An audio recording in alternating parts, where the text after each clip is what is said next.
Welcome to Exponential Talks. Today we are with Mohammed Maktari. Very deeply privileged to have him here. He is the managing director of Toyota Lexus, and we are in this wonderful, wonderful place called the Intersect by Lexus. And I'm going to ask him about the story behind that. But in the meantime, I'd just like to welcome Mac. You said you were a mechanical engineer. Yes. Can you just tell us a little bit about how that evolved and what brought you here to this day? Okay, well, I've always been fascinated with vehicles and anything with an engine, so I started getting involved quite heavily in playing with small engines, motorbikes from the age of 8, believe it or not.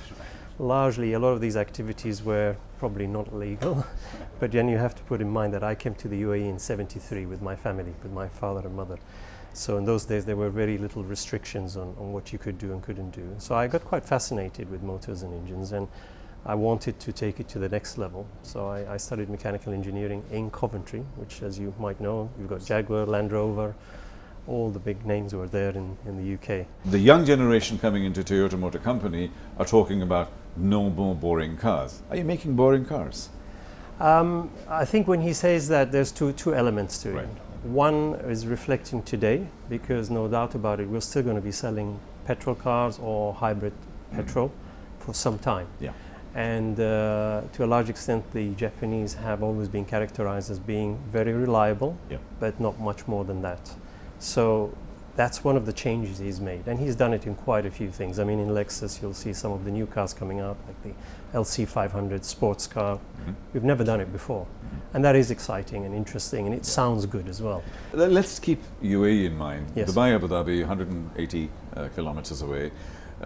If you have a self-driving car with Lexus, and you want to go this distance, Yeah. and you have a charging station halfway through, and you charge a small amount of money or no amount of money, in this new model where you can go from point A to point B and have minimal, negligible marginal cost, how does that change the business model for companies like yourselves? I actually think that autonomous cars are going to work really well in big cities, where when you couple electric engines and autonomous technology, you actually can bring down the size dramatically. So whatever today we have as a taxi, you can probably put 2 autonomous pods, as was in your video, Sure. and move people around city fairly easy, 24 hours, which also is a great thing for older generation. A lot of people talk about the young generation, but I actually think that, when I'm 70 or 80, rather than relying on my relatives, it'll be great to be able to know that touch on an app, autonomous pod picks you up. So I think around big cities with high density, definitely that's the way forward. Do you use a very sensitive word for me? You use it, if you do that, we might fail.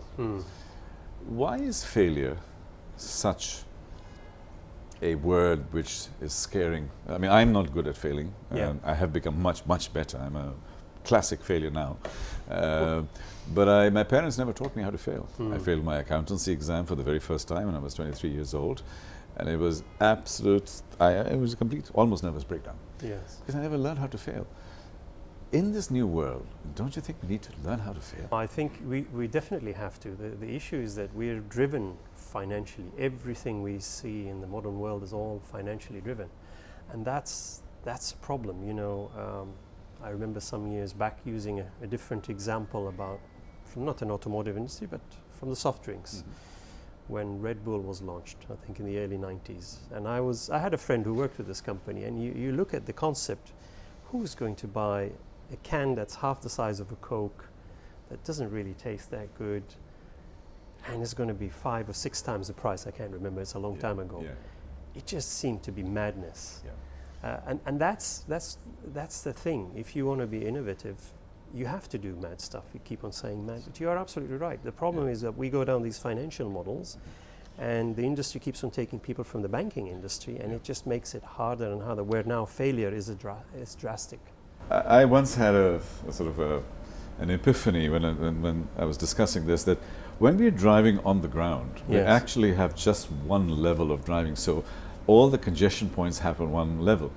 But the moment we go up, True. we can basically do the air Although traffic control. you can go down as well. Or you can go down, you As can in board many down. cities in China, they have Yes. multiple layers below the city. That's right. Because they're too old. Yeah. When we look at mobility, we're looking at on-the-ground transportation. Okay. And looking at how we can impact different aspects of life. So, you know, it could be things like mobile shops, which are autonomous, and instead of actually having to go to a shopping mall somewhat, the shopping mall comes to your village or to your town. Yeah. I think when you talk about drones, you're looking at probably, you know, a different aspect, which is a little bit like today, which, you know, you separate aviation from ground transport. Will it come across? It might, but I think the regulations around aviation is probably going to be a throttling point that we'll probably dodge for a long period of time. And I don't see the auto industry going there. Okay. And what would your kids be doing and grandchildren?